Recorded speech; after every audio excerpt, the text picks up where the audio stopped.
Hello and welcome back. This is video number 6 and we're going to talk about product attributes. Now here's what I mean by product attributes. To give you the best example, I'm going to go to a site called Alibaba.com. I did a search for a t-shirt. T-shirts are a great example of this. So you have size and you have color. Underneath size we have things like small, medium, large. Color, we have all sorts of different colors. Now, what I want you to understand is these are the attributes. So size is the attribute. Color is the attribute. What are these? These are what we call values. Now, the reason why I'm telling you this is because that is what it's called under WooCommerce. So if we were to go under here, and let's just refresh this page, you can do it of two different ways. You can go under attributes and add them there, or you can add them on the actual product that you're editing. I like to do it on the product that I'm editing because I can add the values.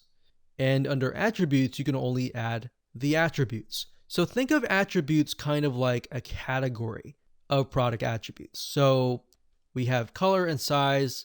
Since we're dealing with like water filters, we can have size. So you pick and choose the attribute, you click on add, and then of course you're going to see values. So the values for size would be something like small, and then you type that in and then you click add new. And then we can type in medium. And of course large. Click add new, enter that here, click OK. And that's it. That is how to add a product attribute.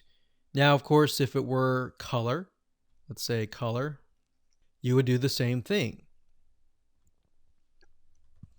Let's say we have brown. So you click on add new, click OK, click add new, green, click add new, white, and we click save attributes. So now we can click update.